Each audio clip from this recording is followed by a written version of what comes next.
J'avais l'impression de pas contrôler grand chose dans ma vie et l'alimentation, la nourriture, c'était vraiment une chose où je me disais ça tu peux contrôler. Certes mentalement t'es misérable et tu traites pas du tout le problème de fond, mais tu vas te leurrer et tu vas te faire croire que le fait de contrôler chaque calorie que tu vas ingérer, ça va changer toute ta vie. C'est absolument faux. Hi!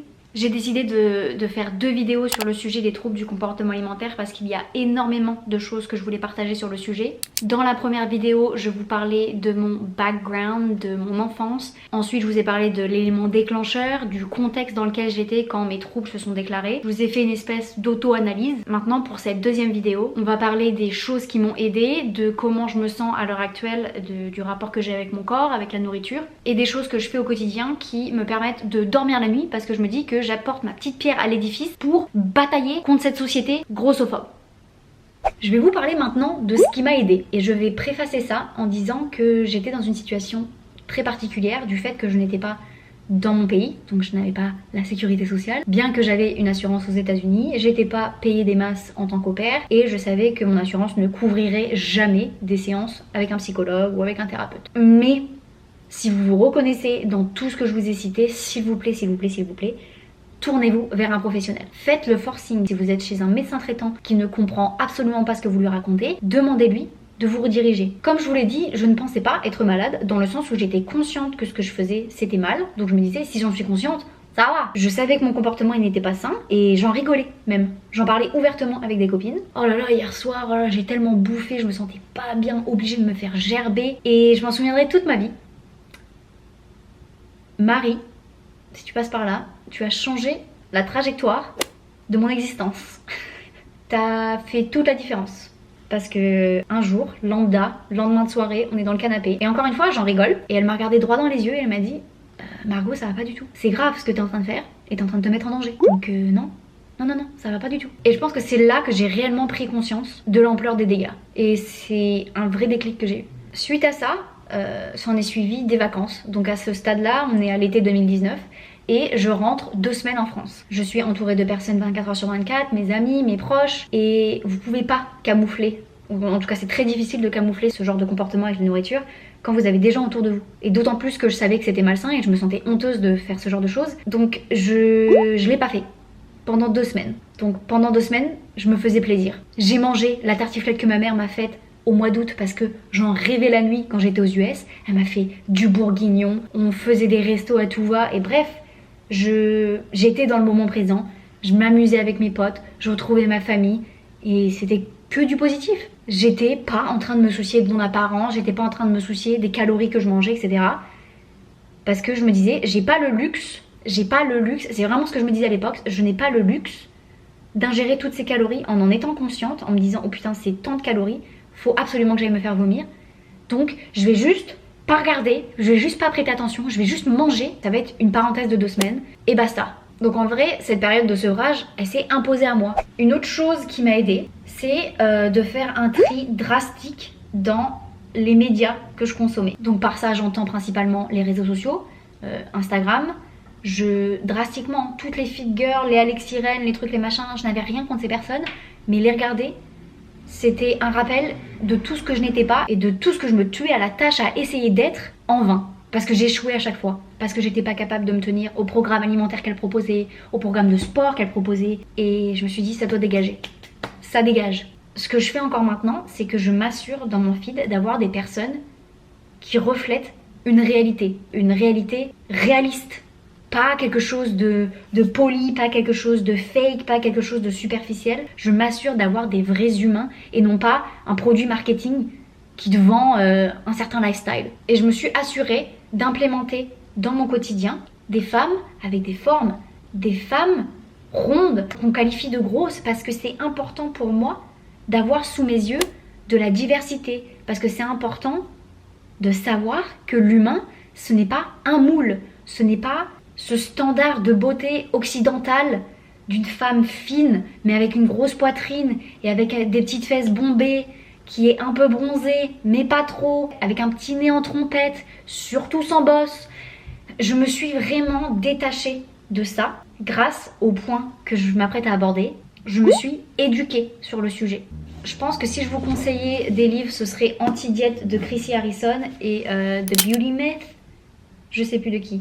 Le livre Anti-diète, quand j'ai lu ce livre, il y a beaucoup de passages qui m'ont marqué. Mais surtout celui-ci, je vais vous le lire. Il est compliqué de briser le patriarcat quand on a le ventre vide, ou quand notre seule préoccupation est ce que l'on mange ou à quoi notre corps ressemble. Et c'est exactement le but de la culture du régime. Ou comme cet autre auteur le dit, les régimes sont le sédatif politique le plus puissant de l'histoire des femmes. Une population qui s'affole tranquillement est une population docile. Elle oublie toujours la moitié de son argument, celle-là. Heureusement que je suis là. Se renseigner sur le sujet apporte une nouvelle perspective sur le problème.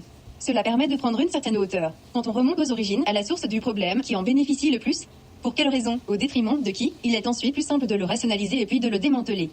Quand je me suis éduquée sur le sujet, j'ai aussi regardé pas mal de TED Talks sur l'estime de soi, sur l'amour de soi, parce que c'était ça aussi mon problème, c'était que je détestais ce que j'étais. Je ne m'aimais pas, je me regardais dans le miroir, je ne pouvais pas saquer ce que je voyais. Je voulais me réapproprier mon corps, je voulais juste être bien dans mes baskets. Je voulais revenir à cette période de ma vie, à cette Margot de 7 ans qui regarde dans le miroir et n'éprouve pas genre une immense joie ou un immense dégoût, genre juste, ok bah c'est moi, genre c'est mon corps, c'est l'enveloppe que j'ai là et basta, tu vois. In fine, me réconcilier avec mon corps, ça m'a réconcilié avec la nourriture. Petit à petit, j'ai déconstruit cette approche hyper toxique que j'avais de la nourriture et puis j'ai tout réappris en utilisant 2 catégories pour mes aliments. Good for my body and good for my soul. Je me suis intéressée à la nutrition, à la cuisine. J'ai repris le goût, non que dis-je, j'ai pris le goût parce que je n'avais jamais eu le goût de cuisiner, me préparer des petits plats, de découvrir de nouveaux aliments, de nouvelles cultures. Ce qu'on mange à la maison maintenant, c'est inspiré de la culture japonaise, inspiré de la culture indienne, de la culture coréenne, française, américaine. C'est vraiment un melting pot dans mon assiette qui fait que je kiffe cuisiner, je kiffe manger. Et maintenant, je vois juste la nourriture comme un carburant. Et c'est dur, franchement, c'est dur de se réconcilier avec la nourriture parce que quand vous passez par des troubles du comportement alimentaire, vous pouvez comparer ça avec quelqu'un qui est addict à une drogue. Bien évidemment, c'est un process hyper long pour se sevrer de cette dite drogue, mais à la fin, la drogue, vous pouvez l'éliminer complètement de votre vie. La drogue était purement et simplement néfaste à votre santé. Et c'est ça en fait qui est vicieux avec les troubles du comportement alimentaire, c'est que la chose que tu combats, c'est aussi la chose dont tu as besoin pour vivre. Progressivement, j'ai fait la paix avec le fait que mon corps allait changer, avec le fait que j'allais prendre du poids parce que quand je me suis entre guillemets décidée, ça s'est pas fait du jour au lendemain, ça s'est pas fait consciemment, c'était quelque chose de progressif, mais quand je me suis décidée à casser ce cycle, à casser ce schéma de merde dans lequel je me trouvais, et je savais que j'allais grossir parce que pendant tellement de temps, j'ai restreint mon corps que automatiquement, une fois que tu te dis c'est bon, je mange ce que j'ai envie de manger, tu te dis ça va être la foire, ça va être, je vais tout bouffer. Et oui, c'est quelque chose qui se passe au début. Le temps que votre cerveau comprenne que vous n'allez pas recommencer à mettre votre corps dans un état de famine, à le priver de nourriture. Votre cerveau, il doit se dire ok, donc là la couse elle est en train de manger, j'ai pas besoin de stocker comme un malade parce que je sais que dès que je vais lui envoyer un signal de faim, elle va assouvir cette faim jusqu'à la sensation de satiété. Et ouais, j'allais prendre du poids parce que j'allais manger sans retenue, sans restriction, sans règles et sans me purger. Désolée, la caméra coupée, je n'avais plus de battery. J'ai aussi appris à aimer mon corps en arrêtant de me scruter dans le miroir. Donc ce que j'ai fait, c'est que j'ai retiré les miroirs, j'ai arrêté de me regarder, j'esquivais vraiment les miroirs parce que à ce moment-là, pour ma guérison, il fallait que j'arrête de mettre mon apparence au centre de tout. Je voulais me sevrer de toutes ces heures que j'ai passées devant le miroir, à me regarder et à trouver cette enveloppe corporelle si disgracieuse.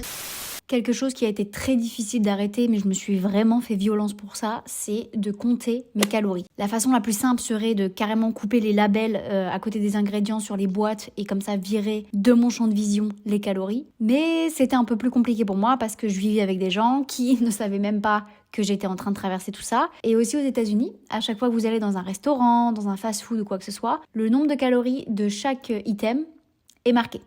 C'est-à-dire que vous allez à votre McDo, vous allez savoir combien de calories est votre cheeseburger, combien de calories sont vos 6 nuggets. Il me semble que ça a été implémenté avec Obamacare pour combattre l'obésité.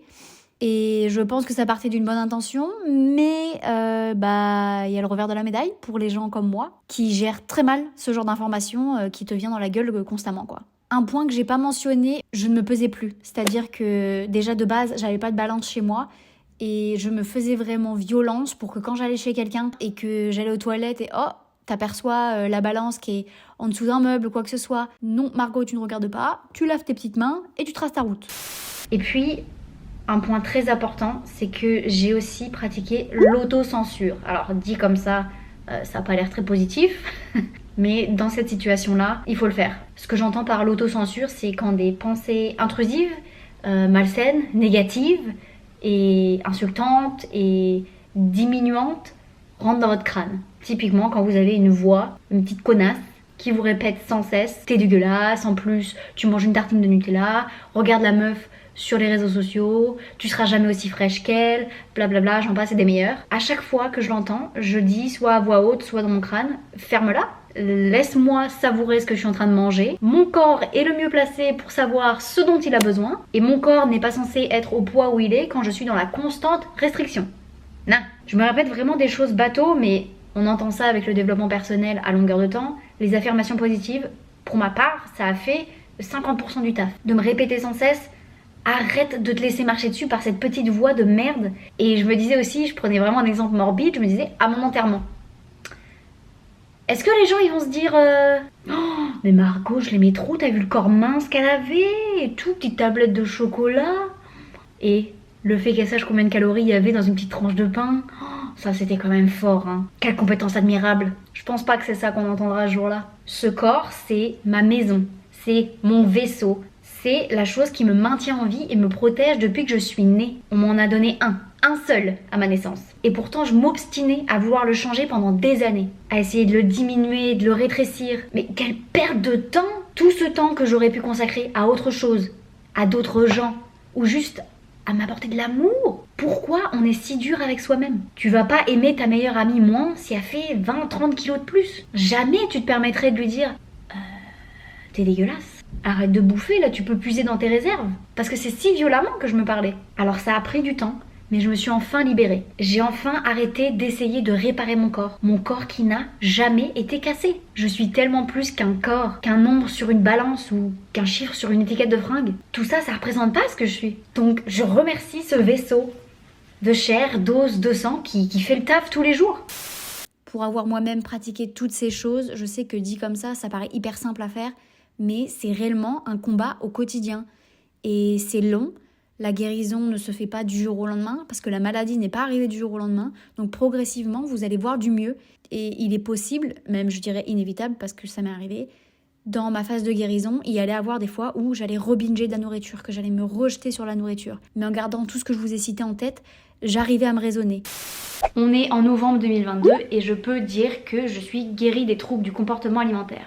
Cependant, je me connais, je sais ce qui peut me titiller, je sais ce qui peut me faire retomber dans mes travers, même si c'est indépendant de ma volonté. Et je vais vous donner un exemple, j'ai eu des problèmes de peau pendant un moment, j'avais des grosses plaques rouges sur les joues et on se demandait ce que c'était avec une nutritionniste, avec mes médecins, on ne savait pas ce que c'était. Et on m'a suggéré de faire cette méthode d'éliminer une famille d'aliments dans ma diète et de voir s'il y avait des répercussions. Par exemple, de ne pas manger de gluten sur une période de 2 semaines pour voir si la tâche diminuait, changeait. Et typiquement, créer une règle sur ce que je mange, créer une certaine restriction sur ce que je mange, même si je connais le but, même si je sais que c'est pas pour me restreindre, pour perdre des kilos, pour ceci, pour cela, que c'est à but purement médical pour savoir si ça va impacter ma petite tronche. Pendant 2 semaines, j'ai essayé de pas manger de gluten. Vous pouvez être sûr, je voyais un bout de pain sur mon comptoir, il fallait que je le mange. Parce que je pense que mon cerveau, encore une fois, il s'est dit warning les gars,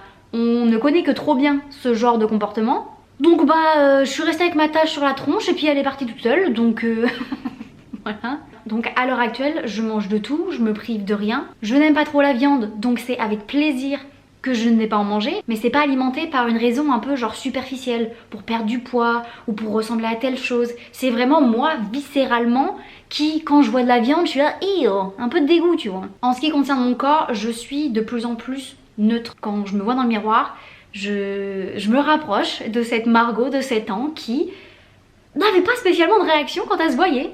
Et franchement, entre ne pas trop réagir et se regarder dans le miroir et se trouver dégueulasse à longueur de temps, on sait ce que je choisis. Pour le sport, je n'ai toujours pas trouvé de sport qui me convienne.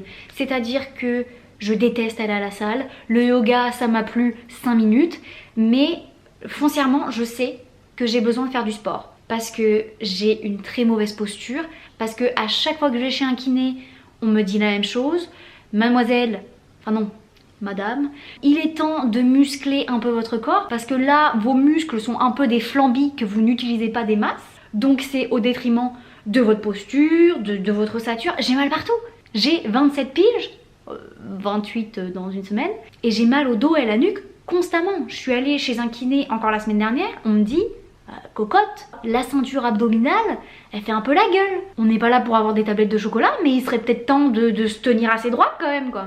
Donc en fait mon approche sur la nourriture et sur le sport a complètement changé. Je sais que le sport c'est un moyen d'être plus forte, un moyen de renforcer l'enveloppe corporelle que j'ai. Je sais pas, je touche du bois, mais si jamais j'ai un accident, de me dire j'ai des couches de muscles qui vont me protéger. Je pense que je vais aller me réinscrire à la salle et que je vais faire appel à un coach, que je vais lui dire écoute frérot, je n'ai aucun objectif physique, je m'en fous de ce à quoi je ressemble, je veux juste le matin quand je fous un pied en dehors de mon lit me dire ah, je me sens bien, je me sens forte. Et puis pareil pour la nourriture, c'est mon carburant, c'est juste comme ça que je le vois maintenant. Je continue à chaque fois que je mange à me dire ça c'est bon pour mon esprit parce que j'en ai foncièrement envie, et ça c'est bon pour mon corps parce que je sais que ça va apporter des bons nutriments, et voilà.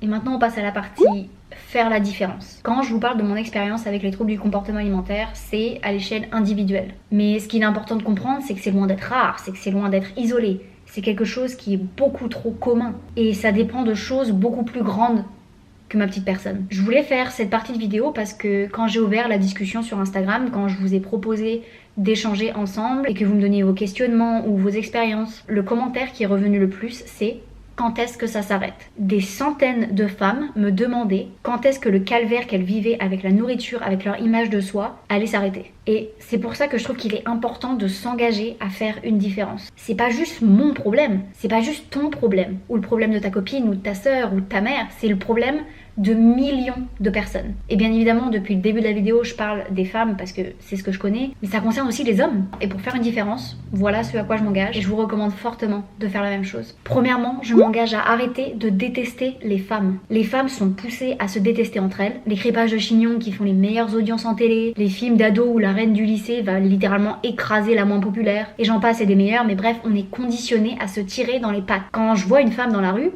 à l'heure actuelle, et ça n'a pas toujours été comme ça, mais je ne la vois pas comme une menace. Je ne la vois pas comme quelqu'un de supérieur ou d'inférieur à moi. Elle n'éveille pas de sentiments de jalousie. Non, je l'admire et je vais m'en inspirer. Et c'est très dur de passer au-dessus de ce schéma parce que c'est ancré en nous. C'est tellement plus simple de se comparer, de détester, d'envier. Et ce qui va arriver au début, c'est que vous allez devoir vous corriger. Je dis toujours que quand on réagit à quelque chose, la première pensée qu'on a, c'est ce à quoi on a été conditionné à penser. Et la seconde pensée qu'on a, c'est quand on fait parler la personne qu'on a envie d'être. Donc ça demande de la pratique, mais c'est faisable. Je m'engage à ne plus alimenter les stéréotypes du genre. Tu peux pas être anorexique parce que t'es grosse et tu peux pas être boulimique parce que t'es maigre. Il existe un point de conflit sur ce sujet qui ne devrait même pas avoir lieu d'être. Quand il en vient des troubles du comportement alimentaire, qui sont une maladie mentale, peu importe la taille ou le poids du corps en question, on est sur le même spectre de la maladie. La maladie représente l'ensemble du spectre, et peu importe le poids, parce que le problème c'est dans la tête qui se crée. Pas sur la balance et pas dans le miroir. Les maladies mentales ne peuvent pas être associées à un type de corps. Vous n'avez pas besoin de ressembler à telle ou telle chose pour être anorexique. Vous n'avez pas besoin de ressembler à telle ou telle chose pour être boulimique. Je voulais quand même rajouter que bien évidemment,